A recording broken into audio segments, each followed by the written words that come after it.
Sejam todos e todas muito bem-vindos, muito bem-vindas. Está começando mais um episódio do Acorde, o podcast das canções do povo. Esse nosso slogan, gente, tá dando o que falar.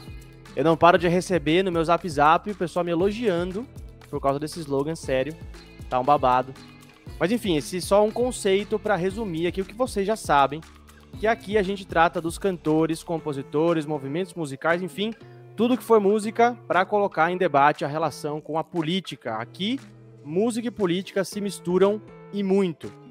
Eu ainda não fui demitido, continuo aqui sendo Lucas Stanislau, jornalista brasileiro de estatura mediana, e quero muitos aplausos para meus camaradas de banda aqui comigo hoje. Receba a nossa historiadora Capricho, Dani Teles. Salve, Lucas, salve, Dorim, um salve para os nossos ouvintes. Tô animada aqui para esse segundo episódio do Acorde, sobre esse gigante do cancioneiro. Vamos ver aí quem que vai ser.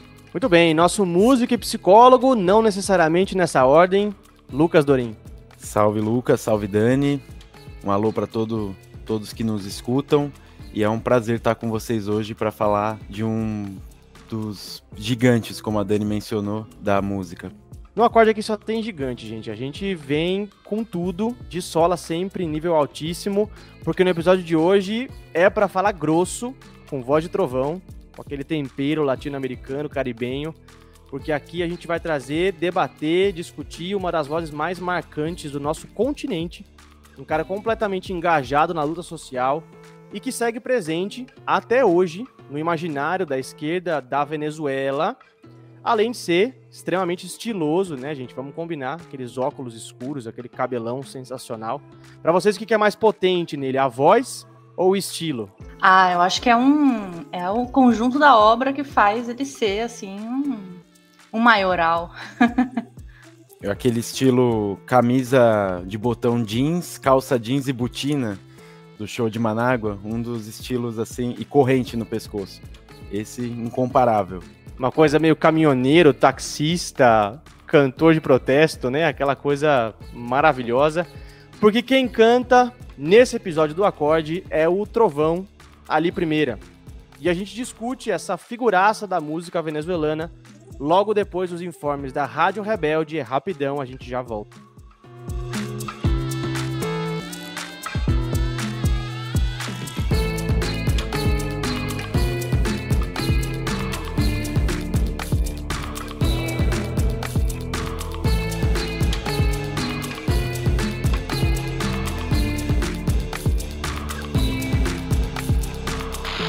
Как родная меня мать.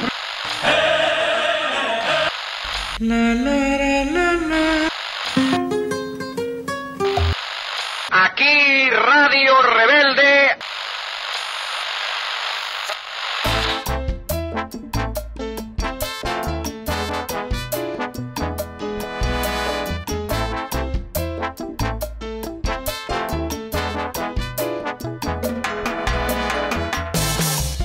Epalé, queridos ouvintes, sintonizamos aqui na nossa Rádio Rebelde, nosso espaço de informes, recados, anúncios e reclames, porque agora para fazer sucesso tem que reclamar, então agora é a hora. Primeiro de tudo, quero agradecer a repercussão e o retorno maravilhoso que a gente teve depois do lançamento do primeiro episódio sobre o Silvio Rodrigues e a Revolução Cubana.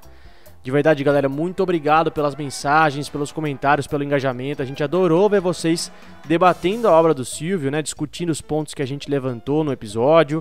Pra gente é muito importante que essas discussões cheguem até vocês e que esse espaço vá se ampliando, né, para que mais gente também participe. Para isso eu te peço, camaradinha, para que você siga a gente nas nossas redes sociais. A gente tá lá no Twitter com @acordepodcast e também no Instagram com @podcastacorde. Fácil de lembrar porque tá ao contrário. Acorde Podcast Twitter, Podcast Acorde Instagram. Segue a gente, escreve pra gente, marca a gente, curte a gente, enfim, faz tudo que você tiver direito com a gente. Quer entrar em contato com mais garbo e elegância? Manda um correio elegante eletrônico pro nosso e-mail podcastacorde@gmail.com. Lembrando que a gente está em quase todos os tocadores de podcast e também no nosso canal do YouTube. Os links você encontra na descrição do episódio e também nas nossas redes sociais. E aqui eu peço aquela força, né, para que você se inscreva lá no nosso canal do YouTube, nos avalie positivamente nas plataformas que vocês estão nos ouvindo, porque esse apoio é muito importante pra gente nesse começo de trabalho, né, para que cada vez mais o Acorde chegue em mais ouvintes, em mais áreas e pátios e quintais. Falando em apoio, quero lembrar vocês que estamos na plataforma Orelo. Por lá você consegue apoiar financeiramente o Acorde para que a gente possa melhorar cada vez mais aqui nosso conteúdo, tecnicamente, né, nossos meios de gravação, de produção, de edição, enfim, todos os meios aí pelos quais a gente constrói o podcast. Então, peço para vocês acessarem a página do Acorde no Orelo, o link vai estar aqui na descrição do episódio, em qualquer plataforma que você estiver ouvindo, e dá aquela força pra gente. O apoio por lá funciona como aquela revista que você assinava sobre música, cultura, enfim, o assunto que você mais curtia, né, recebia em casa. E de verdade, essa ajuda mensal é fundamental pra gente seguir trabalhando por aqui. Mas o que é que eu ganho apoiando o Acorde, Lucas? Poxa, além de você ajudar diretamente a construção desse nosso projeto, a gente preparou recompensas maravilhosas para cada tipo de assinante, né?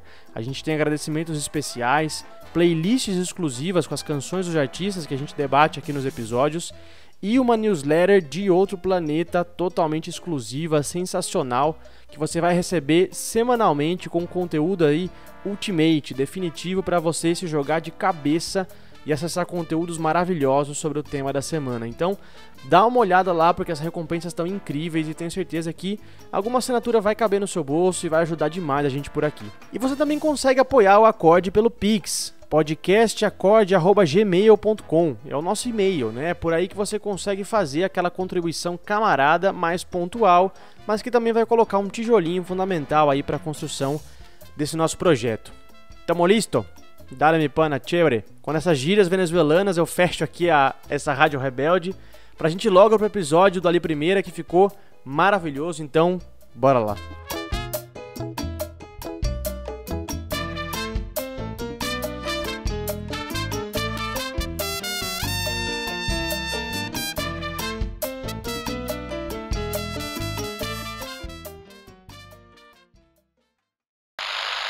Muito bem, eu queria começar dizendo que eu estava muito, mas muito, não era pouco, muito ansioso por esse episódio, porque há uns anos atrás, sabe quando o Spotify faz aquela retrospectiva anual pra gente?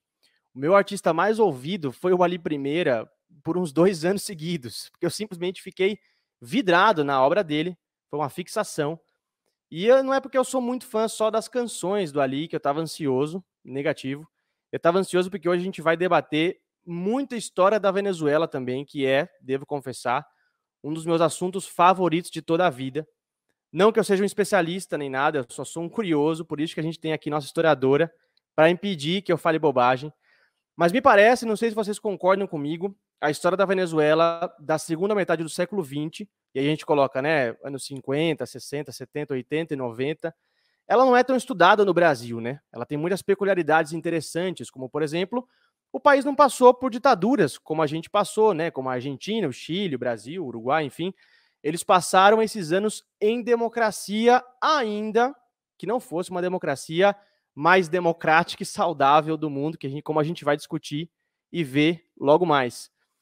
E dentro desse pacote, a história do Ali Primeira também acaba sendo, às vezes, um pouco mais ignorado em comparação com outros artistas da canção política, da canção protesto, da América Latina, né? A gente tem esse afastamento com os venezuelanos. Mas hoje a gente vai romper esse bloqueio, se me permitem esse anacronismo, para discutir esse gigante que foi o Ali, como a gente mesmo disse no começo, até porque falar de Ali Primeira é falar da história da Venezuela, né? É meio inescapável, assim. Mas, enfim, a ficha do nosso artista de hoje. Eli Rafael Primeira Rossell, é o nome de batismo do nosso querido Ali Primeira, que nasceu em outubro de 1941. E é com muita tristeza que eu digo, gente, que o Ali já é falecido. Ele morreu em 1985, num acidente de carro em Caracas, e até hoje rolam algumas teorias alternativas ali sobre se realmente foi um acidente ou se foi algo intencional. A gente vai conversar disso também, pode ter certeza. Ele é natural da pequena cidade de Coro, no interior do estado Falcón, no estado litorâneo, ao norte da Venezuela, e vem de uma família de camponeses. Só que em 1960, eles se mudam para Caracas. A família Primeira se muda para Caracas, num movimento comum da época, né? E ainda é, infelizmente, devo dizer, esse movimento de êxodo rural, principalmente num país que já estava ali definindo sua característica econômica rentista por causa da principal mercadoria de exportação da Venezuela, o petróleo. A renda petroleira fazia que a Venezuela praticamente conseguisse importar tudo o que precisava para abastecer o país, inclusive comida, e nessas o campo ficou largado e muitos trabalhadores rurais literalmente abandonavam suas casas para ir para a cidade. Agora, Dorim, como é que foi a infância do Ali no interior da Venezuela, no interior dessa Venezuela dos anos 40, 50? Como é que foi essa trajetória do jovem Ali antes dele ir para a capital, né? Antes dele ir para Caracas, antes dele tomar contato com a vida política e mais agitada da Venezuela na época? Como é que foi a infância dele, a trajetória dele até aí? Bom, o Ali I, ele vem de uma família campesina, né? Ele cita que chegou com dificuldades à escola primária, todo esse trajeto escolar dele foi tido com muita dificuldade até chegar depois à universidade, né? Ele teve primeiramente contato com músicos assim regionais, né? Artistas que cantavam, por exemplo, em igrejas, cantavam em velórios, e desde a infância ele já escrevia algumas músicas dedicadas à mãe, por exemplo, músicas relatando um pouco como era a vida nesse interior, sobre os pescadores, por exemplo. E aos 3 anos de idade, uma tragédia familiar vai marcar muito a sua vida, né? O pai dele, chamado Antônio, que era um pescador e quatrista. Aqui é interessante a gente citar o quatro, que é um elemento fundamental da música venezuelana, é um instrumento de 4 cordas, típico da Venezuela. Então o pai dele era esse pescador, quatrista, cantava nas celebrações da Cruz de Maio, né, uma celebração tradicional venezuelana também, e o pai dele havia conseguido um trabalho numa delegacia local quando acontece uma tragédia. Ele é acidentalmente assassinado num tiroteio que é entre a polícia e prisioneiros que estavam em fuga da cadeia, né? Então ele perde o pai nessa idade de 3 anos e a mãe, desamparada, começa a peregrinar pela região de cidade em cidade em busca de sustento para os seus 7 filhos, né? O Ali I tinha ainda mais 6 irmãos, até fixar a moradia, se estabelecerem em La Vela, um bairro que atualmente se chama Ali I, que se trata de um pequeno povoado de pescadores e camponeses próximo ao recém-implementado complexo petroleiro de Punto Fijo. Bom, e durante essa época o Ali chegou a fazer diversos bicos, trabalhar de diversas formas, né, para ajudar no sustento da família. Chegou a trabalhar de engraxate, ajudando os pescadores, levando água, lenha para os vizinhos, vendendo doces, empanadas, enfim, naquela precariedade de se virar para sustentar essa família que tinham perdido o pai e 7 filhos, né? E a mãe com 7 filhos. E quanto à educação nessa região, ele frequentava aulas à noite que eram ministradas por um professor conhecido como Mestre Figueiredo, um educador popular que alfabetizava ali os trabalhadores da região, mas que sempre suas aulas eram muito marcadas pela consciência social. Então ele instruía muito os alunos sobre a situação política e social da Venezuela, sobre o abismo que existia entre as pessoas que viviam na opulência dos lucros do petróleo e a população desamparada. O Ali vai citar que esse professor sempre fazia referência a um, abre aspas, tal de Carlos Marx. Então seria esse aí o primeiro contato de Ali I com um contato inicial com a teoria marxista. Bom, em 1959, ano aí da Revolução Cubana, o Ali I, com seus 18 anos, irá oficialmente entrar para as fileiras do Partido Comunista Venezuelano, o PCV, partido esse que ele vai militar até 72. O PCV tinha uma presença muito forte em enclaves petrolíferos, como, por exemplo, a Península Paranaguá, que é a península onde fica localizada a cidade de Punto Fijo. Então, o PCV tinha uma grande penetração, por assim dizer, nesses enclaves petroleiros, por meio da atuação sindical. E vai ser justamente ali que o Ali I vai ter contato com a militância organizada já do Partido Comunista Venezuelano, que fazia tinha já um histórico de fazer uma grande oposição à ditadura de Pérez Jiménez, que havia caído no ano anterior, 1958. Então o PCV foi um dos grandes atores políticos de oposição à ditadura de Pérez Jiménez e que seria terminada ou caída no ano anterior, 1958. Muito bem, e é logo depois ele entrar para as fileiras do PC, logo depois ele partir de fato para a militância, é que ele vai para Caracas. Como é que foi, Dorim, essa ida para Caracas? Porque eu imagino que deve ter sido um choque para esse menino criado no interior, apesar dali já ter algum contato com a militância, com a política, alguma entrada ali na teoria marxista, você vê uma cidade grande, você passar a viver numa cidade grande, ainda mais num momento político conturbado como era o que a Venezuela passava naquele momento. Imagino que tenha sido um choque muito grande e tenha marcado, não só politicamente, mas artisticamente também a vida do Ali, certo? Com toda certeza. A ida para Caracas é um marco decisivo na trajetória do Ali Primeira, sobretudo porque ele sai de uma realidade ali de Ponto Firro, uma realidade muito agrária, muito específica, campesina, como ele mesmo menciona, para ir para a capital do país, né? Então vai se dar esse choque. Ali em Caracas, aos 18 anos, ele ingressa no Liceu de Caracas para concluir os estudos, e 4 anos mais tarde ingressa no curso de Química da Universidade Central da Venezuela, o CV. Ele vai ser o primeiro da família primeira que se formou na universidade. É interessante ver como que se dá esse choque entre as realidades do campo e da cidade.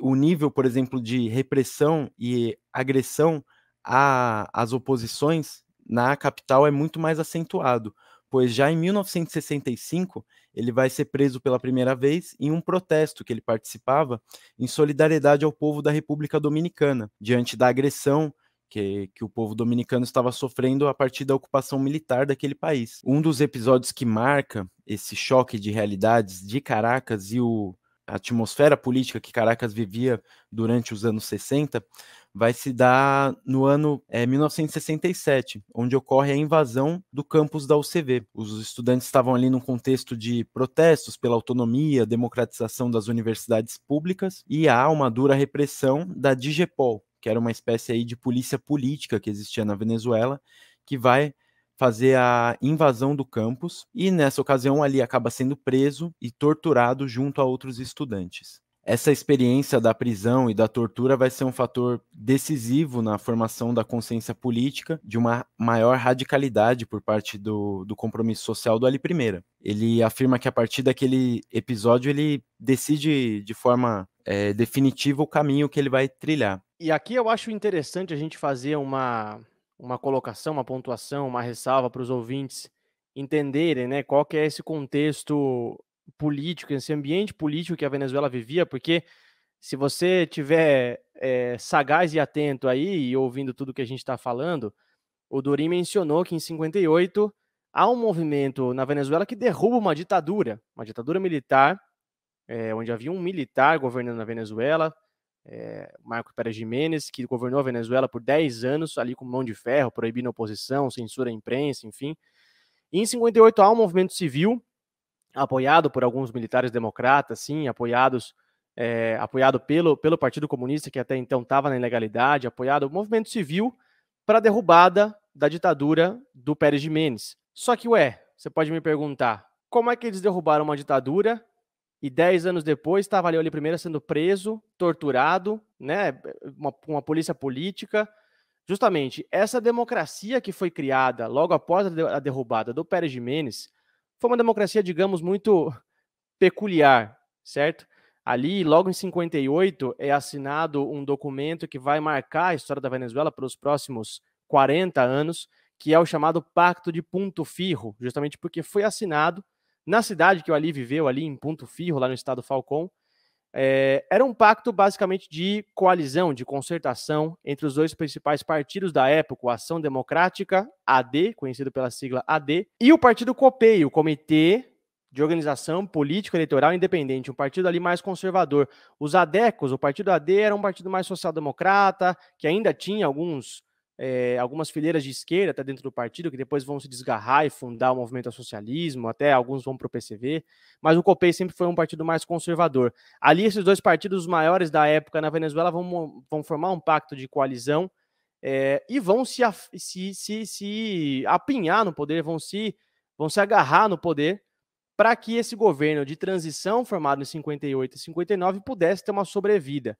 Acontece que as lutas sociais na Venezuela não arrefeceram, inspiradas pela derrubada do ditador Pérez Jiménez e muito também inspiradas pela Revolução Cubana, que acontece um ano mais tarde, como o Dorim pontuou, em 59. É ali, nesse momento de ebulição, que as forças sociais democratas da Venezuela começam a protestar pedindo mais avanços para o governo recém-formado, e esse governo formado ali pelo Pacto de Punto Firro vai cada vez mais se afastando das demandas populares e se aproximando mais de uma burocracia conservadora, talvez, a gente pode dizer assim, que é quando o PCV, vai tomar a decisão de cair na luta armada. Em 62, essa decisão é tomada, o Ali Primeira está envolto nesse processo todo, ele já era militante do Partido Comunista quando o partido toma essa decisão, inspirada na Revolução Cubana, e ali começa, de fato, uma repressão brutal contra militantes comunistas na Venezuela, ainda que estivessem vivendo num governo democrático, supostamente democrático. Havia ali uma perseguição sistemática de prisões arbitrárias, torturas e até execuções. A gente pode ver aí vários casos clássicos, como é do Jorge Rodrigues, um militante da Liga Socialista que foi morto, torturado e assassinado pelo governo de Punto Firro. E muitas desaparições também. Tem gente até que até hoje não sabe onde está o corpo do familiar desaparecido ali por esses organismos como a Digipol, um deles a Digipol, como o Dorin citou. Enfim, é um caso muito peculiar, muito específico da Venezuela, que, embora vivesse em democracia, tinha práticas que se assemelhavam às nossas ditaduras, né, no Brasil, na Argentina, enfim, em todo o Cone Sul. Dorin mencionou que o Ali foi preso, foi torturado. Depois que ele passa por todas essas perseguições, por todos esses episódios, nesse clima de pseudodemocracia, né, democracia para no mútuo, ele vai para o exílio, certo? Vamos lá, Lucas. É interessante, né, o que você trouxe para a gente desse país supostamente tão democrático que acaba lançando o Ali Primeira no exílio. Só uma coisa antes que eu gostaria de lembrar aqui, que a gente também vai discutir mais para frente e tudo mais, mas na segunda prisão do Ali, ele inclusive relata num documentário que está disponível no YouTube que ele sofreu tortura com a presença de pessoas falando em português na sala. O que mostra essas relações bem escusas assim, entre esse governo da Venezuela da época e a ditadura militar que estava rolando assim, de uma maneira cruenta no Brasil. Em 67, Lucas, o PCV propõe para os seus militantes uma espécie de missão que foi chamada de La Carga sobre Caracas. E o que era essa missão? Bom, era um conjunto de ações que duraram um mês, mais ou menos, que tinham o objetivo de superar o gosto amargo das derrotas das lutas de caráter guerrilheiro no país. Que a gente estava falando que essas lutas aconteceram, foram duramente reprimidas, as pessoas foram desaparecidas, assassinadas, enfim, todo esse caldo muito típico da época no nosso continente, né? E o propósito dessa missão justamente era superar esse gosto amargo das derrotas que as esquerdas revolucionárias estavam sofrendo aqui na Venezuela e aprofundar o contato com o povo venezuelano. É aí, nesse momento, que o Ali compõe algumas canções dedicadas, por exemplo, ao Che, são as canções Hacen Mil Hombres e Comandante Amigo, e ao inesquecível ou inolvidável, nas palavras do Ali, Ho Chi Minh. Essas gravações acabaram virando hinos de luta no país, eram cantadas em reuniões de trabalhadores organizados e pela militância, quase sempre de maneira meio que clandestina. Nessa época, o Ali cumpria tarefas de agitação de dia e à noite ele se dedicava a cantar. Sobre essa época, o Ali dizia que se sentia, né, cumprindo com o papel de cantor, montando e desmontando o circo. Só que, nesse momento, o Ali estava muito mais visado, por assim dizer, né, pelos aparatos de repressão da época. E foi justamente em 69 que o PCV consegue uma bolsa para o Ali estudar engenharia de petróleo na Universidade Politécnica de Bucareste, na Romênia, que era, né, sempre bom lembrar, uma república soviética. Eu acho, e fica bem claro, né, que essa bolsa foi para uma espécie de exílio, porque o clima político no país era muito tenso e o Ali incomodava muita gente que não estava, enfim, nada interessado nas denúncias que ele tão bem cantou e nas propostas de um outro modo de vida, né? Mas voltando lá para Bucareste, né? Para esse exílio que o Ali vai viver nesse momento da vida dele. Lá, o Ali participou de encontros internacionais estudantis, artísticos, todos promovidos pela União Soviética, em todo o bloco socialista, e, em primeira mão, as mais recentes publicações teóricas do marxismo. Então, esse primeiro contato que ele teve lá, criança, né, que o Dorin estava contando para a gente, é muito aprofundado aqui nesse momento, enfim, por essa efervescência cultural do bloco socialista nesse momento. Então, foi um tempo de formação política e, ao mesmo tempo, de desenvolvimento artístico, né, porque pensa só a quantidade de sonoridade, temática, que o Ali acabou entrando em contato nesse momento áureo da União Soviética. Mas, assim, obviamente, um exílio é um exílio, né? É diferente você viajar para conhecer um lugar com data para voltar e tudo mais, do que você não ter data para retorno e nem saber se vai ser possível voltar para o seu país, né? Deve ser um sentimento, enfim, muito, muito difícil. Tem um episódio muito marcante que eu queria destacar, que permeia essa despedida do Ali, né, quando ele vai sair aqui da Venezuela. Quem conta isso é a irmã do Ali, a Carmen, e ela fala que quando o Ali soube que precisaria partir para a Romênia e tudo mais, ele avisa o irmão dele, o Alfonso, e pede que ele leve a mãe dele até uma praça para se encontrar ali com o Ali. E abro aspas aqui, porque a descrição é muito forte, assim, e eu acho que vale a pena. O Ali chegou com a sua guitarra, ele a levou para o encontro. Chorou Afonso, chorou Monche, ele levou sua guitarra até o último banco da Praça de Cátia, em Caracas, e ali disse à nossa mãe: te mandei chamar porque tenho que ir embora, porque ou me matam ou vão me prender. Ainda segundo as lembranças da Carmen, que estão ali num livro do biógrafo cubano, que biografou ali, né, o cubano José Mille, ela conta que a mãe respondeu para ele, né, a mãe do Ali: filho, eu nunca te impedi de fazer as suas coisas. Você sabe que já sofri por Assisclo, por Mochi. O que eu te peço é que não se esqueça dessa velha. A Carmen, a irmã do Ali, né, lembra que chorou muito nessa despedida e que o Ali no meio daquela praça, cantou para sua mãe uma das músicas mais bonitas, acho, do Ali, que é Madre Déjame Luchar, né? Mãe, me deixe lutar, né? Essa música é muito triste, enfim, mas muito bonita. E foi feita pelo Ali justamente nesse contexto de perseguição política que ele estava sofrendo. No livro do Miguel Ángel Páez, Vigência del Canto Redentor, o Ali dá um depoimento sobre como ele saiu de Caracas, né? Ele conta pra gente entender como é que foi esse périplo, né? Até chegar na Romênia, porque não foi tão fácil, né? Ele conta que primeiro ele seguiu para Barbados, de lá foi para Madrid, aí ele finalmente chega em Londres, onde ele tinha uns companheiros esperando por ele, que ele conta que não deixaram ele pagar nem alojamento, nem comida durante o período que ele ficou ali em Londres. E dali, de Londres, ele voou até Bucareste. Eu vou destacar um trecho também legal, que o Ali conta o seguinte: não conheci o idioma romeno, mas quando ia no açougue, lia escrito carne. Em algumas padarias estava escrito pão. A palavra farmácia via escrita algumas vezes, como a escrevemos em espanhol. É interessante, né? Como ler as palavras grafadas parecido com o espanhol dava um certo alívio sentimental para Ali, né? Tanto que ele destaca isso nessa entrevista. Mas nessa mesma entrevista ele lembra que a saudade da Venezuela era enorme. Eu vou destacar só mais um trecho que é legal para a gente entrar em contato com o pensamento do Ali, né? Eu queria voltar para a Venezuela desde o primeiro momento em que o avião decolou. Eu me senti muito só na Europa. Pensava muito na minha família e nos meus amigos mais próximos. Apesar de conhecer muitas pessoas legais, ninguém conseguia preencher o vazio que eu sentia. Em 72, ele participa do Festival da Canção Política, que foi realizado na Alemanha Oriental, na DDR, e nesse mesmo ano ele faz shows na Tchecoslováquia, na Suécia. Então foi mais ou menos esse périplo que o Ali passou nesse exílio. E é curioso, né, porque até então me parece que ele tinha mais tarefa estudantil e política do que artística. E no exílio ele começa a ter mais frequência de shows, começa a ter mais lugares para cantar, para tocar. E vejam só que até então o Ali era um militante comunista, estudante de química e também músico. Ele não era o artista que viria a ser nos anos 70, que foi a época, talvez a gente vai falar disso, calma, mais profícua, mais frutífera dele na música, né, em questão de gravação de disco, etc. Até então ele era um estudante de química, militante comunista, perseguido no seu país, que teve que ir para o exílio, e no exílio encontra tempo e espaço, enfim, porque ali é um ambiente mais livre, mais democrático, talvez, mais receptivo para a música de outros países, né, nesses festivais socialistas que juntavam gente de todos os lugares do mundo, e ali ele encontrou esse espaço para poder mostrar sua arte, e cantar e tocar um pouco mais.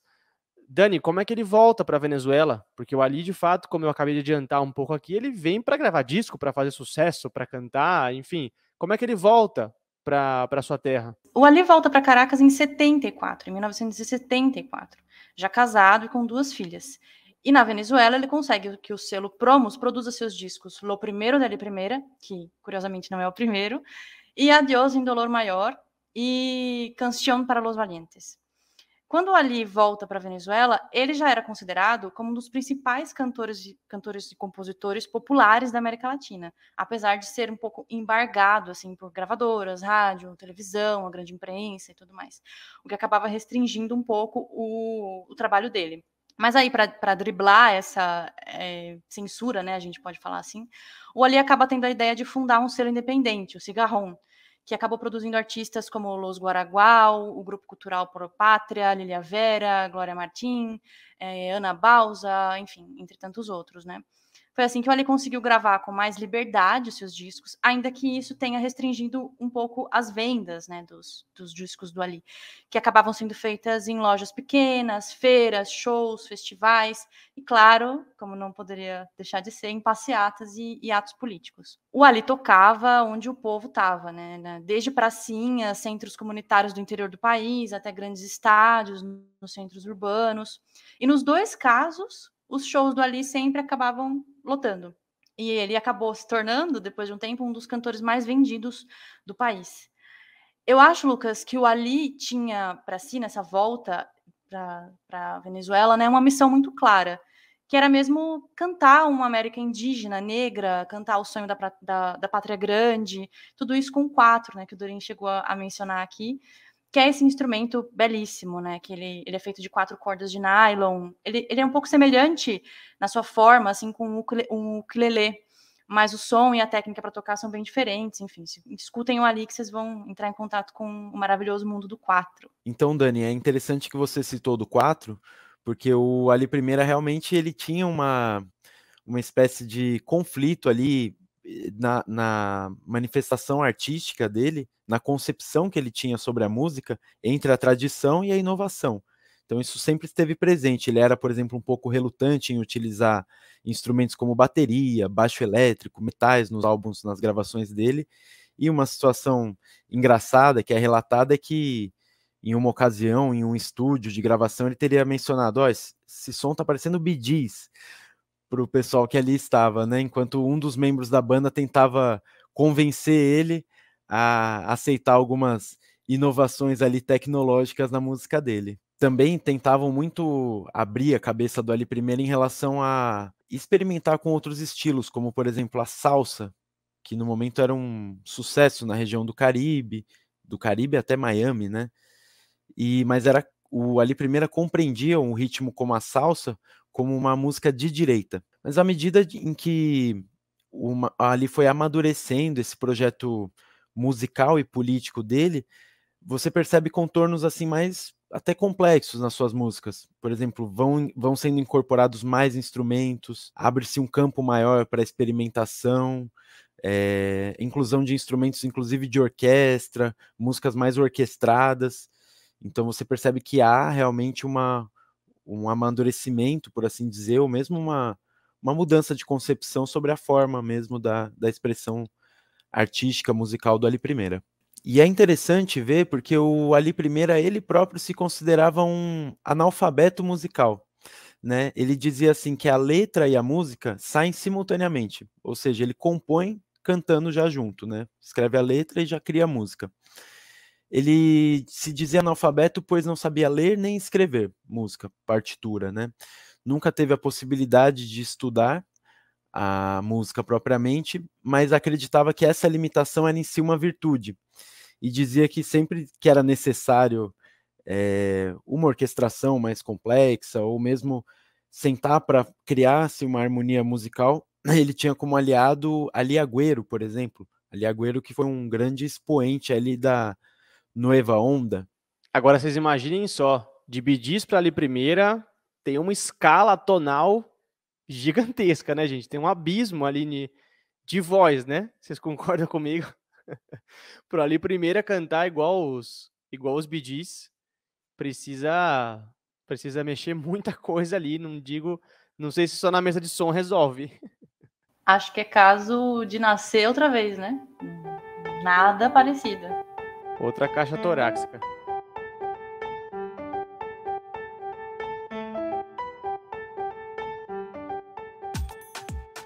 Muito bem, eu queria agora abrir um debate aqui com vocês, pontuando as músicas do Ali e a situação que a Venezuela viveu nos anos 60 e 70, que a gente meio que pincelou aqui as duas coisas, mas agora eu queria unir os dois assuntos de uma vez, porque me parece que a Venezuela, nessa situação peculiar, né, um dos únicos países da América do Sul que vivia em democracia, entre aspas, né, mas enfim, que também prendia, torturava, exilava praticamente da mesma forma, e o Ali, um cantor de protesto, que, na minha opinião, é o cantor fez as músicas pelas quais você compreende a Venezuela do ponto firro.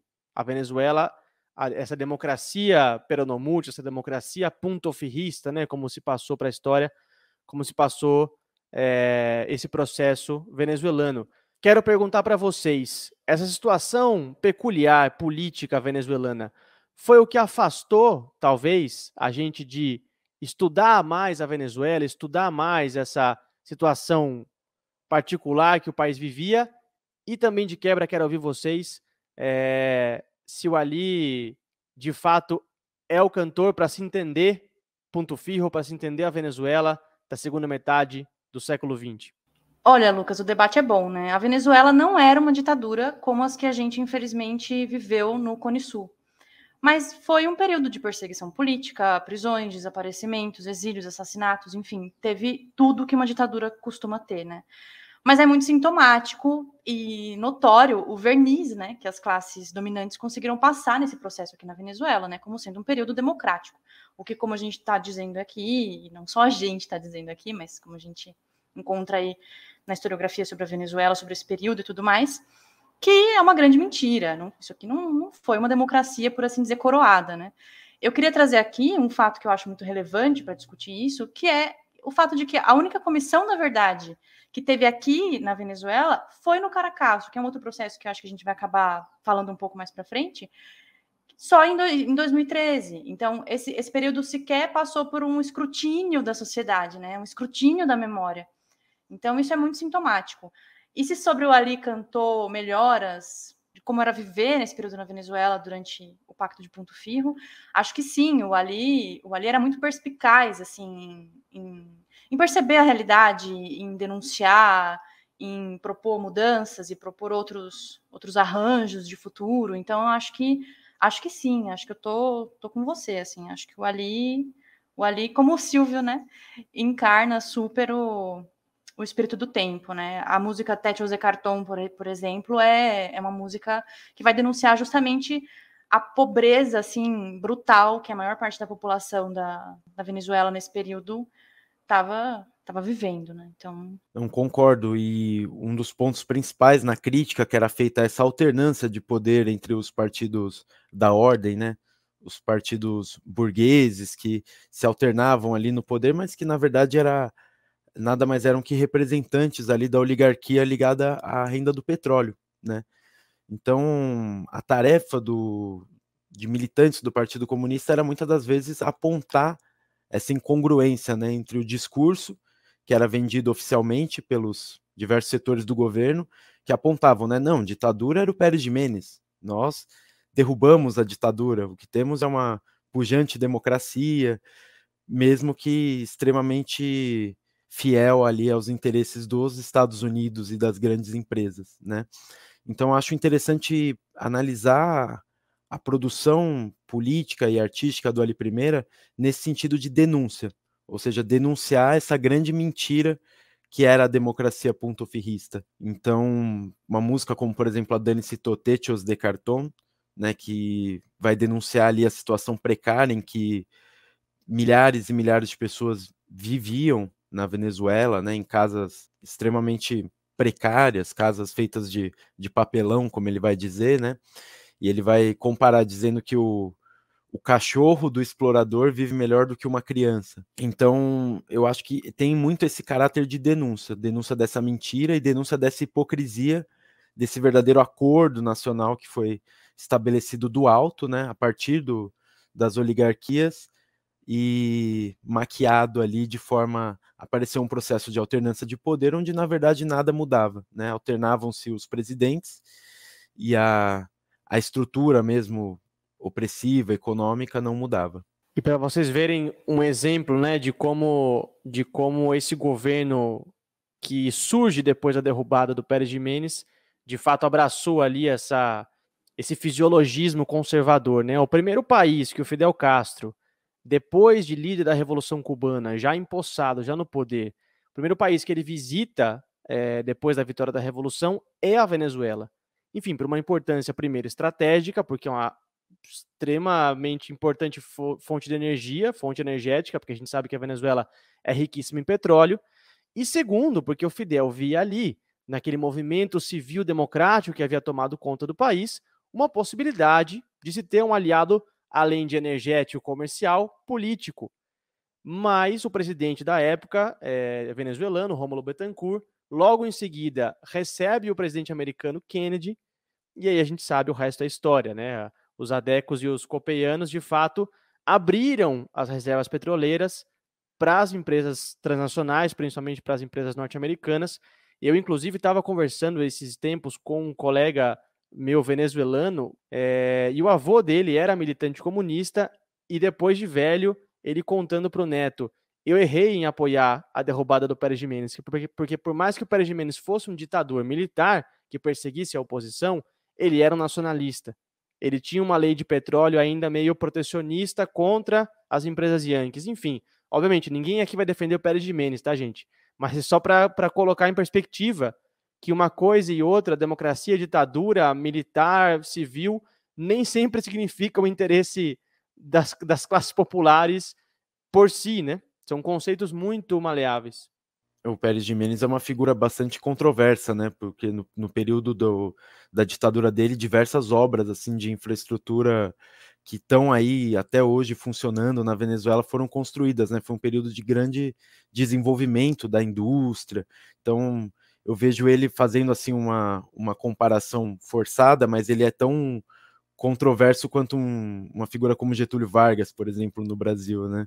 Muito bem, e a gente sabe que política e música sempre foram prioridades na vida do Ali. De fato, no final dos anos 70 e nos anos 80 não vai ser diferente, né? Porque o Ali vai chegar a, de fato, pular de cabeça na política partidária, logo depois da autocrítica que se faz da luta armada, né, nos anos 70, que diversos movimentos a fizeram.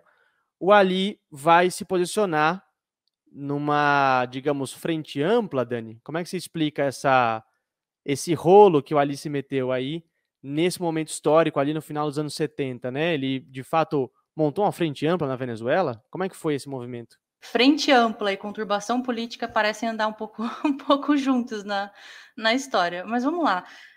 Aí no final dos anos 70, é um período muito conturbado, né? A guerrilha que a gente estava falando aqui, né, que tinha surgido lá nos anos 60, estava em refluxo, boa parte dos dirigentes comunistas, né, estavam presos, e o Pacto de Ponto Firro, que é esse que a gente estava discutindo aqui até agora, dessa alternância de poder entre as oligarquias venezuelanas, continuava rolando. Enquanto isso, enfim, pau no lombo dos trabalhadores, né? Porque, além disso, chegaram, como você estava mencionando, as multinacionais petroleiras, que espoliavam as imensas reservas de petróleo que, bem, pertenciam e pertencem ao povo venezuelano. Mas, claro, Lucas, reação e ação são faces de um mesmo processo, né? Nesse período fervilhavam insurreições populares em toda a América Latina.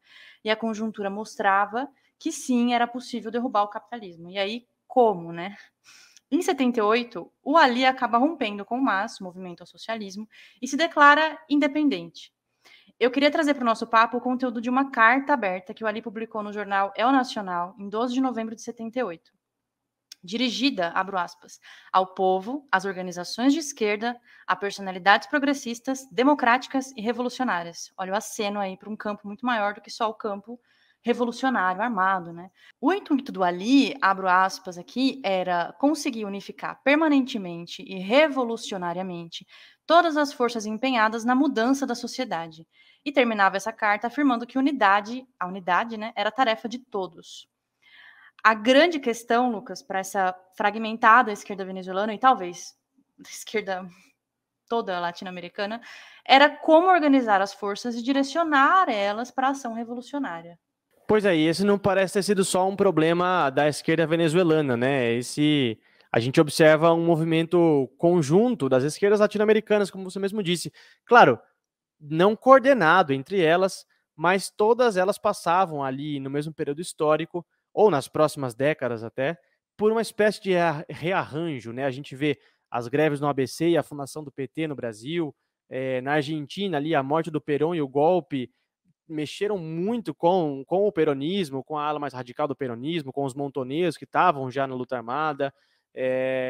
O fato é que, a partir dos anos 80, mesmo com a vitória dos sandinistas na Nicarágua, a via cubana, a via armada foi sendo deixada cada vez mais de lado, para se adotar ali diversas outras táticas na América do Sul, né? O que vocês acham? Esse movimento, de fato, ele foi conjunto, ele aconteceu ao mesmo tempo e os sintomas foram os mesmos? Os problemas eram os mesmos das esquerdas latino-americanas? Olha, Lucas, de fato, isso foi um movimento um pouco comum, né, nas esquerdas do mundo, assim, de rever um pouco a postura da luta armada, que na maioria dos lugares acabou sendo derrotada por, enfim, uma repressão policial muito forte, uma repressão do Estado muito forte. E esses diversos grupos acabaram repensando essas estratégias, né, para conseguir, de fato, fazer a revolução, né. A resposta do Ali, primeira, para esse dilema, bem típico do tempo, né, como a gente estava dizendo aqui, foi fundar o CUP, o Comitê pela Unidade Popular. No comitê teve lugar para muita gente. A gente volta para aquela coisa lá da frente ampla que a gente estava falando, né? Tinha dirigentes da Liga Socialista, intelectuais e lideranças de movimentos sociais, militantes autônomos, gente da ADECA, né? Da AD.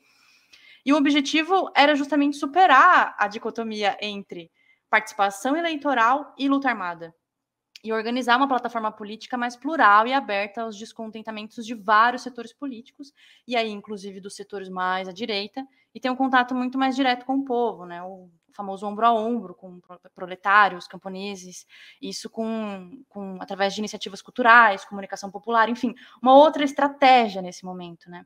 Eu acho que a originalidade dessa proposta do CUP, né, desse comitê que você mencionou, é justamente, como você disse, tentar unir a potência eleitoral, né, de um movimento político que seja capaz de ganhar eleições e acabar com essa dicotomia entre a radicalidade de ser só a luta armada, por exemplo, né? Então, combinar, por exemplo, uma radicalidade política com, por exemplo, um desempenho eleitoral também, né? Isso vai se provar no apoio também que o Ali Primeira vai dar a um candidato, né, à presidência.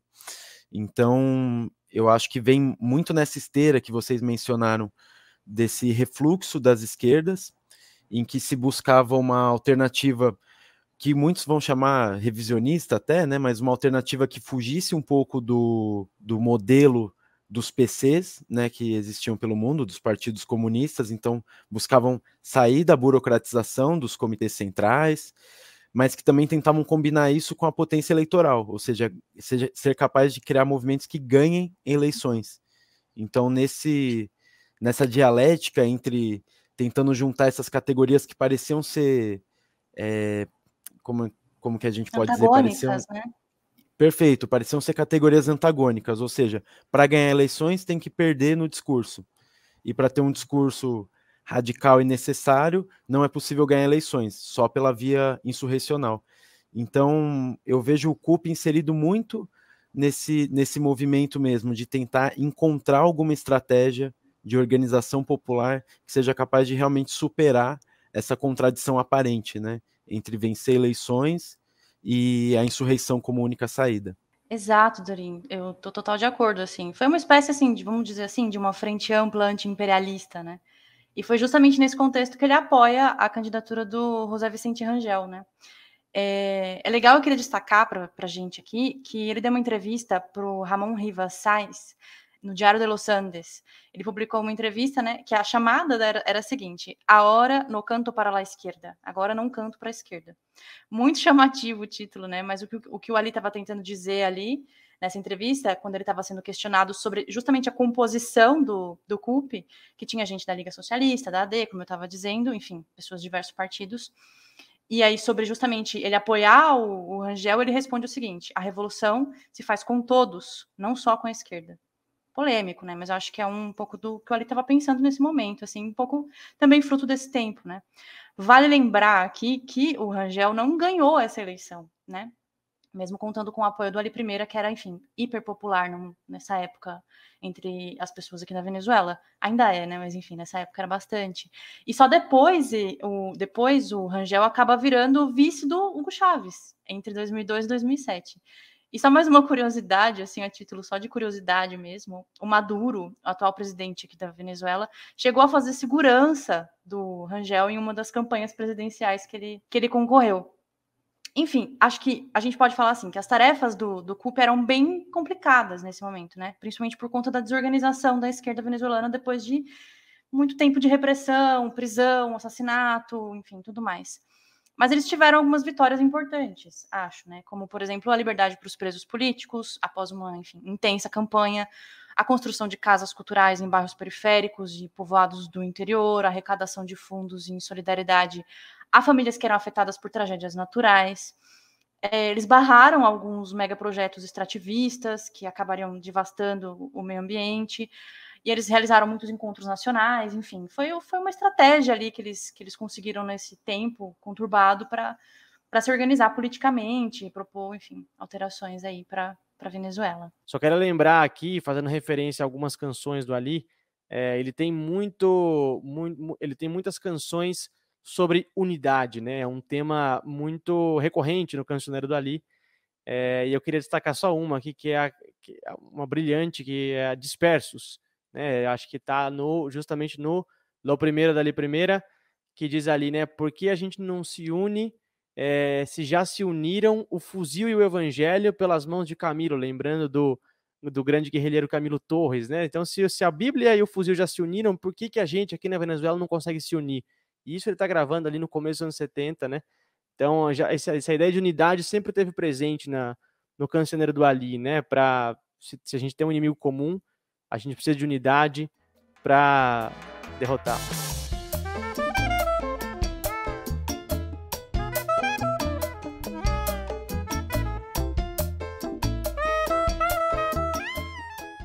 Muito bem, Dorim, e foi justamente nesse período mais político-eleitoral, de trabalho partidário, de trabalho de envolvimento em campanha eleitoral, de frente ampla, que o Ali começou a sofrer algumas ameaças, certo? Sim, o Ali Primeira foi bastante vocal e ativo em denúncias na imprensa sobre tentativas de agressão e até mesmo de assassinato dirigidas contra ele, né?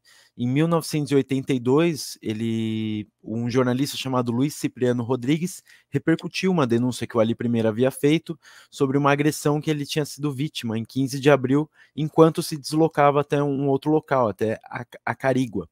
O Ali Primeira próprio afirmava que os responsáveis pelo atentado contra sua vida seriam aqueles que querem converter a mentira em democracia, detentores do poder e dos privilégios, donos da riqueza, da propriedade e da cultura. Em 3 de maio do mesmo ano, o próprio Ali vai publicar uma carta aberta no jornal El Nacional denunciando esse espécie de cerco de intimidações, atentados que ele e a sua família estavam sendo vítimas. Nessa carta tem um trecho que ele vai dizer: claro que nossa arte é subversiva, neste país que até o sorriso é subversivo. E a carta ainda vai terminar com uma espécie de, não sei se é uma bênção, por assim dizer, mas a carta termina mencionando Deus, Bolívar e Marx, né? Já sendo aí uma característica que depois seria continuada na Venezuela, né? Desse ecletismo de doutrinas. É genial, né? Ele diz que ele é protegido pelos três, muito bom, né? Melhor proteção. E justamente esse ambiente conturbado, claro, a gente viu aqui o Ali já era perseguido ali nos anos 60, durante sua vida universitária, durante sua vida de jovem militante comunista, mas aqui ele estava mais na linha de frente, né, fazendo campanha política eleitoral e ameaçado num ambiente de novo, gente, suposta democracia, é tudo muito estranho, certo?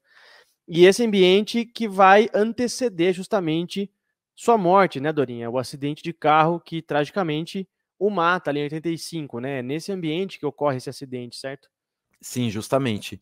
No dia 16 de fevereiro de 1985, um sábado de carnaval, morreu aos 43 anos de idade num acidente de carro, né? E esse acidente de carro que é motivo de muita controvérsia até hoje. Muito já se foi dito, muito já se foi escrito, investigado a respeito deste acidente que por muitos é considerado um atentado que teria vitimado o Ali Primeira. Trata-se aí de uma dúvida legítima, né, sobre as verdadeiras condições da morte desse artista, uma vez que o próprio Ali Primeira havia denunciado por diversas vezes que era possível que ele morresse em um acidente de carro. Ele chegou a mencionar que já tinha sido vítima de uma tentativa de acidente, uma tentativa de atentado utilizando um outro veículo contra o dele, E em entrevistas ele frequentemente, ao longo dos anos 80, né, dessa primeira metade dos anos 80, ele frequentemente fazia menção a isso. Fazia menção que estavam tentando agredi-lo ou mesmo que estavam tentando matá-lo e que o acidente de carro seria um método para isso. Bom, em relação a essa polêmica, eu vou só levantar alguns pontos aqui que são importantes de se ter em vista. Não estamos aqui fechando nenhuma questão nisso, mas é interessante, porque sendo uma figura da estatura de Ali I, é importante que levantemos essas questões acerca desse episódio trágico do acidente. Um dos grandes mistérios que cerca esse episódio é que um dia antes do acidente, um jovem próximo do Ali I, um conhecido dele chamado Ítalo Silva, havia chegado para Ali I e dito que não tinha dinheiro para comprar sapatos para ir numa festa. Então Ali I, que era muito amigo desse rapaz, da família dele, pediu dinheiro emprestado, né, para uma terceira pessoa, para um outro amigo, e com esse dinheiro deu para o menino, falou, compra lá os sapatos para você ir na festa. Poucas horas depois, já no dia seguinte, esse mesmo garoto voltando da festa, o Ítalo Silva, seria o condutor do veículo que teria se chocado com o veículo do Ali I. Diz que logo após o acidente, o Ítalo Silva, quando saiu do carro, falou, matei o meu segundo pai. Foi a primeira reação que ele teve ao ver que tinha se chocado contra o carro do Ali I.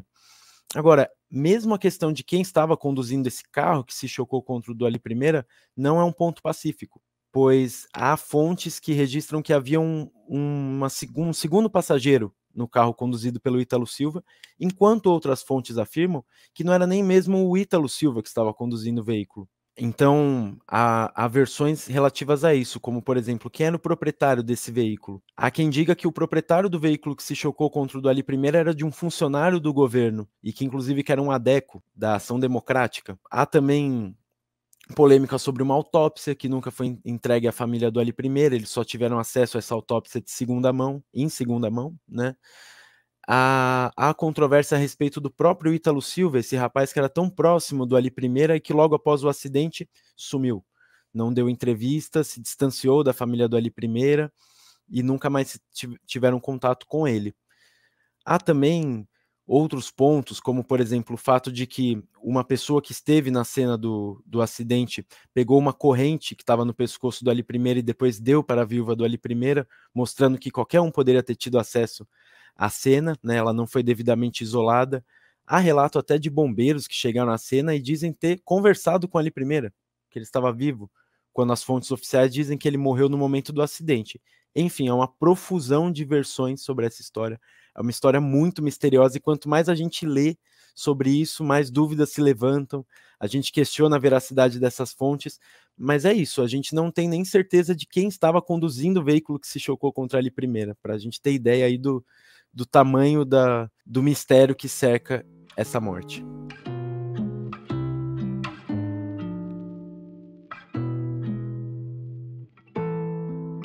Muito que bem. Vocês lembram que no começo do episódio eu disse que, apesar de ter tristemente falecido em 85, o Ali continua vivão e vivendo no imaginário da esquerda venezuelana, né?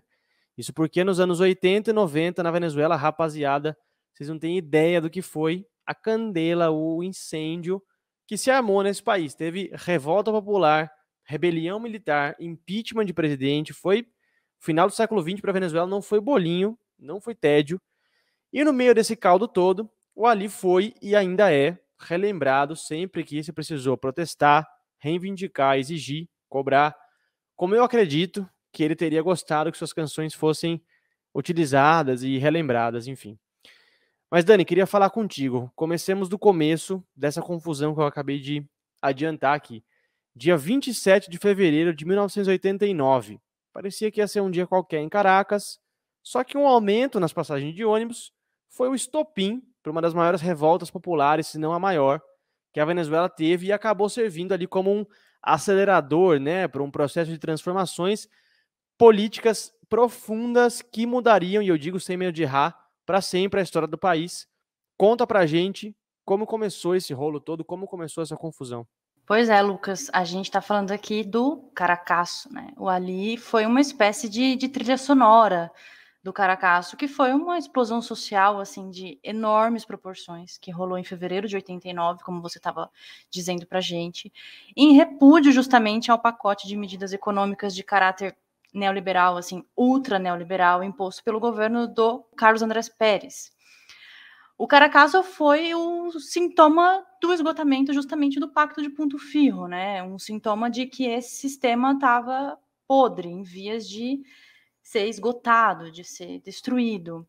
E o fim do século XX na Venezuela, podemos dizer que foi justamente o que marcou, né, o fim do século XX na Venezuela, foi justamente o Caracaço. Aliás, para quem eu queria lembrar aqui, né, que para quem assinar o plano com a newsletter, vai ter uma entrevista com o Frasso, que foi um fotógrafo que registrou imagens incríveis, assim, ainda que muito tristes, do Caracaço, enfim, vocês vão ver, tem uma entrevista com ele, enfim, é uma propaganda rápida aqui. Bom, também foi o Ali, Lucas, nesse resumo que você deu aí nesse começo, né, de tudo que rolou nesse finalzinho do século XX, o longo final do século XX venezuelano, né? O Ali também foi a voz que embalou uma tentativa de derrubar o governo do Carlos Andrés Pérez no dia 4 de fevereiro de 92, no que ficou conhecido como a Rebelião do 4F. E aqui entra um personagem digno de muita nota, que eu acho que a gente ainda vai deixar um finalzinho do programa para discutir, né? O Hugo Chávez, que era quem liderava, naquele momento, como, enfim, ainda um desconhecido tenente-coronel bolivariano, esse movimento para derrubar o governo extremamente impopular do Carlos Andrés. O Carlos Andrés, depois de 2 tentativas de derrubada, vejam só, acaba sendo empichado. E é aí que uma nova antiga figura volta ao cenário político venezuelano. Eu estou falando do Rafael Caldeira, que participou ali da assinatura do Pacto de Ponto Firro. Ele acaba sendo eleito numa coalizão, né, que se apresentava de esquerda, entre muitas aspas, e na tentativa de mostrar ser boa gente e tudo mais, acabou anistiando os rebeldes de 92, que já eram naquele momento superstars assim, entre o povo venezuelano, e entre esses anistiados estava justamente o Chávez. Em 94, o Chávez, já em liberdade, após amargar 2 anos na prisão, foi questionado por uma jornalista sobre qual a mensagem que ele tinha para o povo venezuelano. Isso é muito sintomático, assim, dessa ligação quase que umbilical que o Chávez vai construir com Ali Primeira. Ele disse que escutem as canções de Ali Primeira. Essa é a mensagem, assim, que o cara, depois de tentar derrubar um presidente, ficar preso, dá para as pessoas que estavam assistindo essa reportagem, essa entrevista com o Chávez. E 5 anos depois, como a gente sabe, o Chávez foi eleito finalmente presidente da Venezuela. É isso, agora aqui a gente tem que fazer uma ressalva, porque venhamos e convenhamos, galera, o surgimento do Chávez lá em 92 e a eleição dele em 99 dividiu a Venezuela em 2 períodos, quer a gente queira, quer não. A chamada Revolução Bolivariana, né, que ele liderou, revirou de ponta cabeça o país e continua a revirar, como a gente vê constantemente nos noticiários, né? Só que a revolução não mexeu só com o tempo presente, ela mexeu também com interpretações históricas do país, como foi o caso do Ali Primeira. De repente, esse cantor de protesto, combativo, símbolo das lutas populares contra o autoritarismo, travestido ali de democracia, no ponto firrismo, se tornou uma espécie de cantor oficial do governo. O Ali segue sendo automaticamente associado ao chavismo, mesmo não sendo chavista, porque afinal de contas ele morreu antes do surgimento do chavismo. E sem brincadeira, gente, na Venezuela, determinado bairro que você tiver, de classe média alta, você escutar Ali Primeira na sua casa é um sinônimo de afronta, de você arrumar briga com os vizinhos. E esse processo pelo qual passou Ali, eu acho que abre possibilidade para uma série de debates que a gente pode e deve fazer aqui, como, por exemplo, esse resgate que o chavismo faz com as canções do Ali e essa espécie de releitura da obra, o Ali ter se tornado o cantor da Revolução, mesmo não tendo participado dela, né?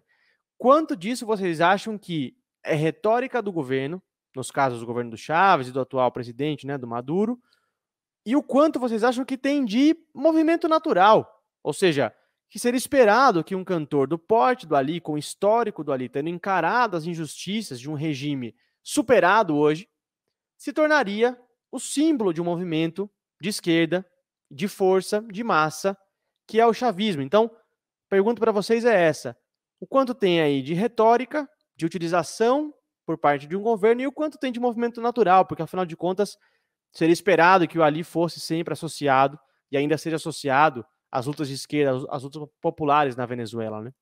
É, uma senhora polêmica, né, Lucas? Embora criticado de burocratizar a música do Ali Primeira, pessoalmente eu acho que essa é uma acusação muito injusta. O Chaves fez um trabalho de resgate das canções do Ali muito, muito importante aqui na Venezuela, né? Alguns falam que ele foi um além em busca do seu Victor Jara.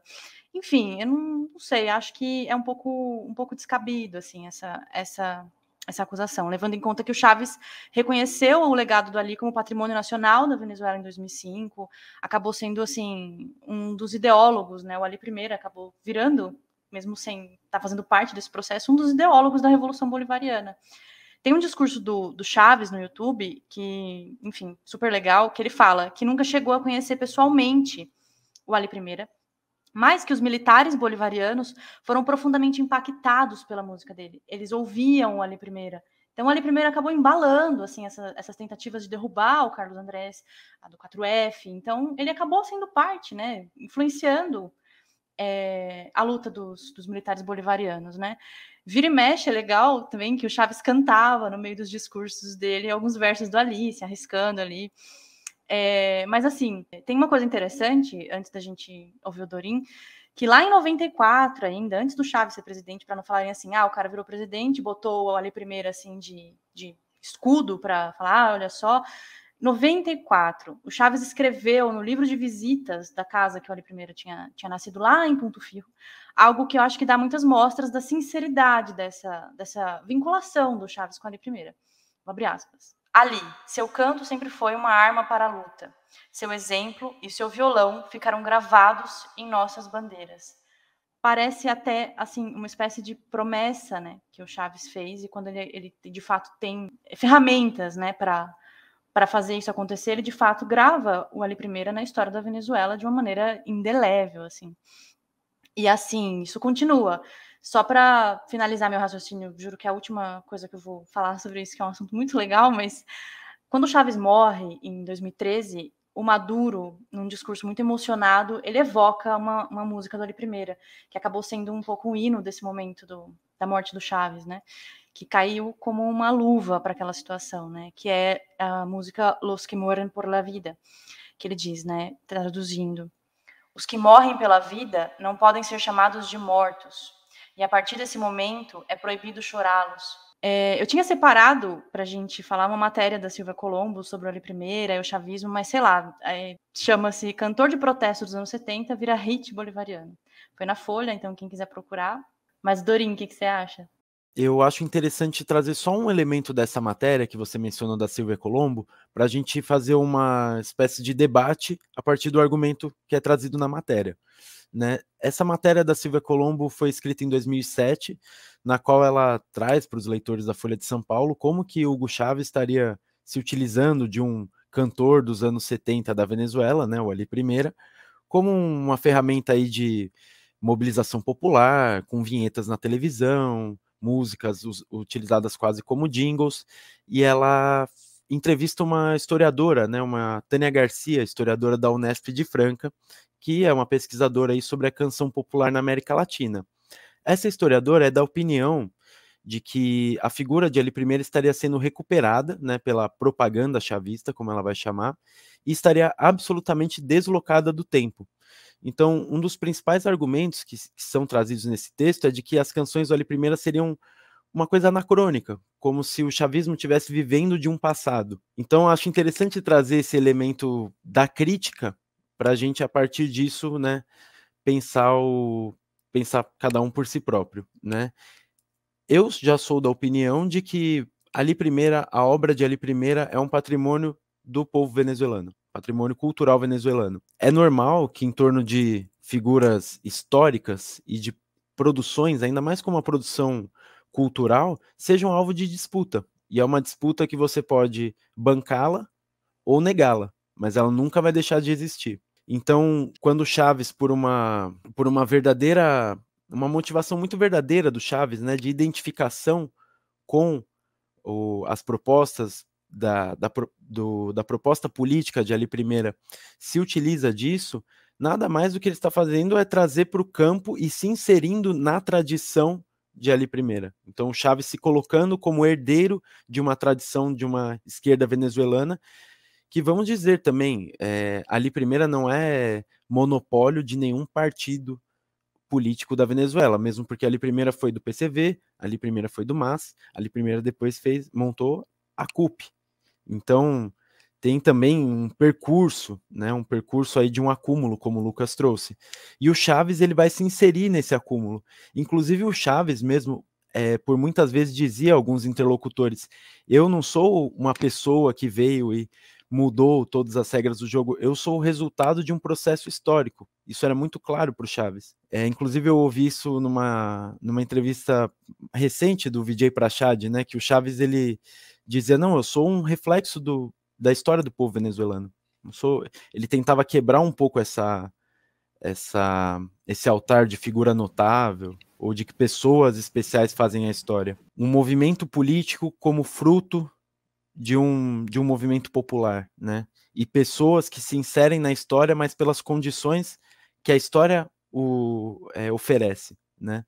Então o Chávez, ele vai ser mais um produto do tempo do que uma pessoa extraordinária, um gênio que, né, surgiu assim do mais absoluto nada, do éter, e salvou. Não, ele sempre foi muito avesso a isso. Então, da mesma forma que Chávez tinha essa concepção muito, muito dialética, muito materialista sobre o fazer político, ele vai se inserir nessa tradição, que vem lá desde o PCV, aquela resistência histórica à ditadura de Pérez Jiménez, passando pelas críticas e autocríticas que a esquerda venezuelana vai fazendo, as criminalizações que os partidos vão sofrer, e culminando aí num processo até chegar em Chávez, né? Que já é uma tradição completamente diferente, né? Chávez não era do Partido Comunista. Então, você vê como tem uma pluralidade de concepções, um acúmulo, uma riqueza, é muito mais complexo do que alguns querem mostrar, né? De colocar como se fossem monolíticas as instituições políticas, né? E eu acho que o Ali, em várias ocasiões, assim, ele deixou muito claro, né, essa ideia de eu não canto por cantar, né? Eu acho que ele, de fato, queria ser uma ferramenta de transformação, né? O canto do Ali é um canto de ação, não é um canto de deixar no vinil empoeiradinho, guardado pra gente ouvir. Não, é um canto que é um canto feito na rua, pra rua, tocava nas marchas, toca ainda nas marchas. É uma canção em disputa, então eu acho que faz todo sentido isso que você trouxe, Dorinho.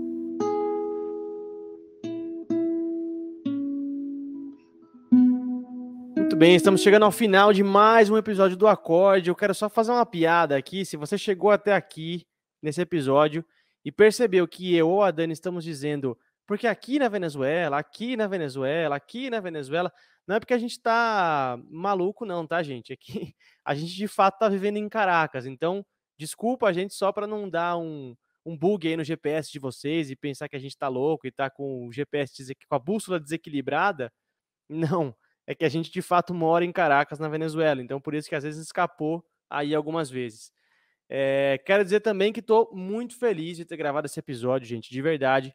Eu ficaria dias e dias e dias falando da história da Venezuela, falando do Ali Primeiro, enfim.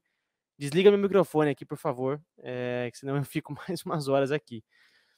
Enfim, como sempre, espero que vocês tenham gostado e terminem esse episódio tão apaixonados como a gente pelas canções do Ali, pela história desse país maravilhoso que é a Venezuela.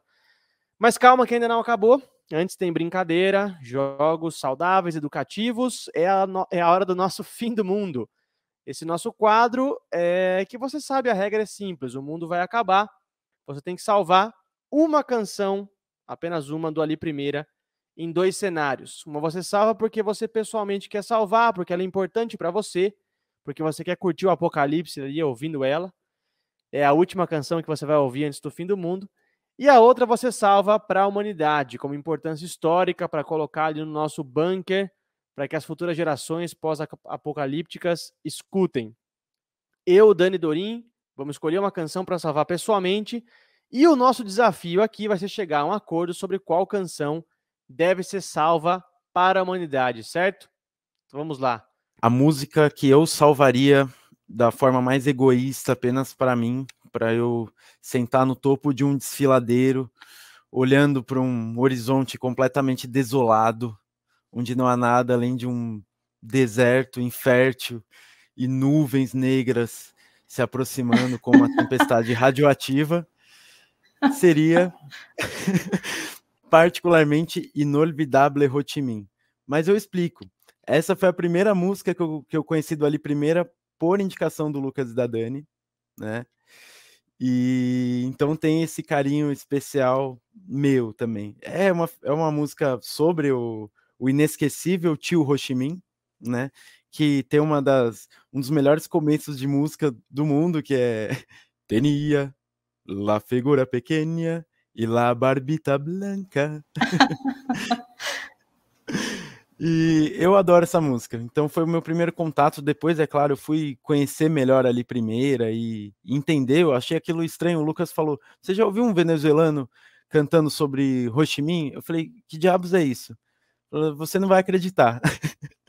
E aí, daí em diante, eu fui tomar contato com a dimensão do que era o projeto de Ali Primeira para música, mas em um primeiro momento eu achei extremamente exótico, achei muito estranho aquilo, e é aquele espanto que nos leva a querer saber mais. Então, por um motivo pessoal, seria Inolvidable Ho Chi Minh. Um homem zarrão daquele tamanho, tocando um instrumento daquele tamanhozinho, que é o 4, né? Com aquele vozeirão, cantando sobre um tiozinho pequenininho de barbinha branca, né? Tudo muito não cabe, né? Mas enfim, é genial essa canção, vocês têm que ouvir aí, gente, pelo amor de Deus. E eu sabia que essa hora ia chegar. Eu sabia que essa hora ia chegar, alguém ia cantar nesse podcast. Eu sabia que esse momento ia chegar e ele chegou. E eu tô muito feliz com isso, porque agora o Dorin abriu aí, abre brecha, companheiro, como diria ali primeira, abriu os caminhos aqui para que a gente continue cantando aqui nesse podcast, que os ouvintes nos perdoem, mas vira e mexe a gente vai cantarolar aqui alguns trechinhos, porque é praticamente impossível não se embalar com esses primeiros versos aí de Inolvidable Ho Chi Minh. Muito bom, Dorin, parabéns, sensacional, cara. Vamos lá, vamos lá. O Dorin seguiu a tradição chavista de cantar trechinhos do Ali Primeira, tá vendo só? É bom, é bom.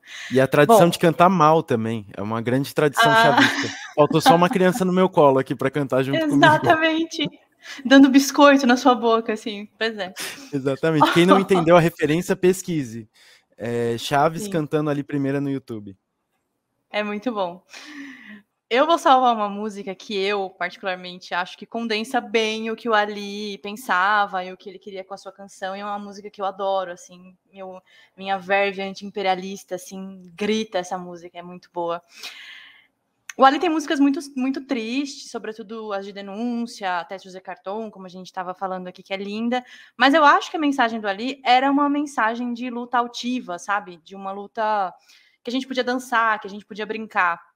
Então eu vou salvar o recado muito bem dado que ele dá em Yankee Go Home, onde ele diz que os Estados Unidos temem que a América Latina se levante, temem uma revolução, temem que te gritem Yankee Go Home, e fala do Brasil, né, que aí fica mais legal ainda nos versos que ele fala: e vem subindo pelo Amazonas o grito rebelde do carioca para se unir ao seu irmão, o trabalhador venezuelano. Tem uma gravação linda no YouTube que o Ali canta Abre Brecha e Yankee Go Home. E, assim, é uma delícia de ver aquilo. Tem um monte de criancinha cantando, pulando, assim, Yankee Go Home, é maravilhoso, assim. Enfim, então, sem mais justificativas, eu vou salvar esse hino anti-imperialista do Ali Primeira. Sem contar que ele fala na própria língua do imperialista, certo? Maravilhoso, maravilhoso. E um 4 frenético, né? Aquilo sensacional, sensacional.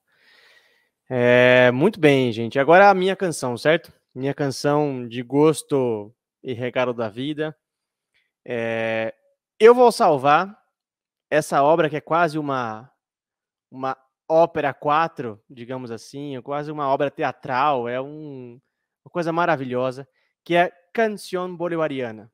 Canción Bolivariana nada mais é do que o Ali Primeira imaginando um diálogo entre o libertador Simão Bolívar, herói da independência venezuelana e de praticamente quase toda ali a América Espanhola, com uma criança que vive no tempo presente, que vive ali na Venezuela do Pacto de Punto Fijo, que vive ali na pobreza, na miséria, e é simplesmente genial. O Ali primeiro coloca os dois para conversar, o libertador Simão Bolívar e a criança pobre ali do Pacto de Punto Fijo.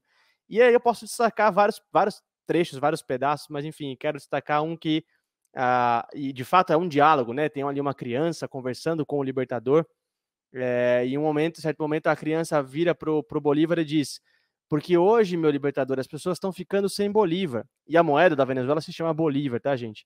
E aí o libertador vira e fala assim: eles estão sem dinheiro, meu amiguinho? Daí ele diz: sem consciência, meu libertador, sem consciência. Então, assim, além do fato das pessoas serem pobres, elas estavam sem um sentimento pátrio, sem a consciência da libertação trazida pelo Bolívar, né? E ali tá vários elementos políticos do bolivarianismo, que não foi o Chávez que inventou isso, tá, gente? Essa teoria vem de muito mais antes do que o chavismo. O chavismo é só, como a gente deixou bem claro aqui, um acúmulo, uma tradição, seguindo justamente esse acúmulo das lutas populares da Venezuela. Mas é uma canção, de fato, maravilhosa. O Ali fala ali, né? É um diálogo imaginário, mas pode sim poderia ter acontecido, né? Recomendo super, que essa de fato eu ficaria ouvindo, curtindo ali o meu apocalipse com ela, acompanhando ali o diálogo entre essa criança e o Bolívar. Muito bem, agora é o desafio. Eu não sei se a canção do Ali para a Humanidade está entre essas três, ou a gente vai ter que escolher uma outra. Eu, de fato, no episódio do Silvio Rodrigues, eu estava mais convicto de qual deveria ser. Nesse episódio, eu, de fato, tô vacilante. Confesso que talvez a Dani tenha dado aí um caminho, talvez. Bom, eu já tenho a música que eu guardaria como patrimônio da humanidade, num bunker subterrâneo, porém é uma música que eu guardaria como um antídoto para a sociedade. Guardaria como uma música para que esse tipo de situação nunca se repetisse, ou que fosse vista como algo inadmissível pela sociedade futura. E a minha seria Techos de Cartón. Eu acho que matou a pau. Eu voto com o relator. Eu acho que Techos de Cartón é muito boa para a gente salvar aí para a humanidade, para mostrar o que rolou e o que não pode rolar, né? Acho que é uma excelente música. Além do que resume, né, toda essa questão de canção protesto do Ali, de denunciar uma realidade terrível, e também não deixa de ser um arquétipo, né, do que é a miséria, do que é a pobreza, do que é a exploração, do que é a desigualdade social, do que é a exploração do homem pelo homem, né? Eu acho que ali está desenhado justamente essa simbologia, esse círculo, né, tão terrível. Eu acho, então, que chegamos a um consenso, certo? Sim, tão terrível e tão atual, né? Qualquer volta que você dê por qualquer centro urbano aqui no Brasil, você vai se deparar com essa música, enfim, explicitamente ali na sua frente, né? Questão da moradia precária, isso daí são um tema que, infelizmente, é uma situação crônica aqui na América Latina, a questão da moradia e da falta de acesso a moradia decente para todos. É isso. Só para os ouvintes terem uma noção, antes de ouvir a música, alguns trechinhos dizem: que triste que vive meu povo nos tetos de papelão, né? Techos de cartão, nos tetos de papelão. E que triste escuta a chuva, né? Porque ele fala que quando vem a chuva, derrubam todos os barracos, né, de papelão. É de fato uma punhalada e uma escancarada para a realidade da América Latina, né? Da América Latina, infelizmente, de toda a grande capital, de toda a grande cidade da América Latina. Muito bem, super trunfo do cancioneiro latino-americano aí, super trunfo do acorde Techos de Cartón. E você também quer brincar com a gente, manda por aí nos comentários de onde você está ouvindo, quais canções ou qual a canção que você salvaria do Ali Primeira para o seu apocalipse pessoal e para colocar no bunker da humanidade. Quem sabe aí no próximo episódio você não aparece aqui.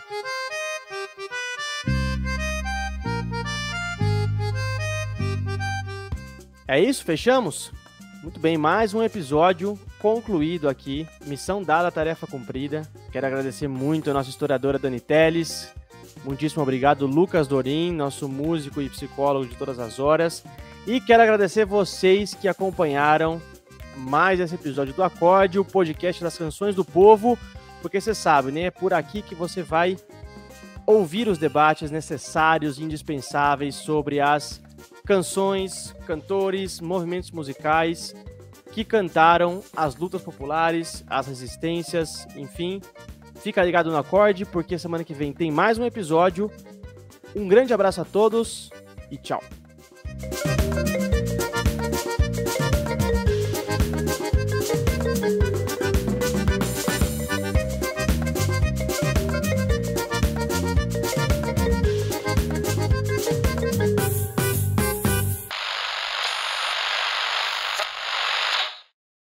Bom, eu vou salvar uma música que eu particularmente acho... Olha, eu tô até rindo aqui.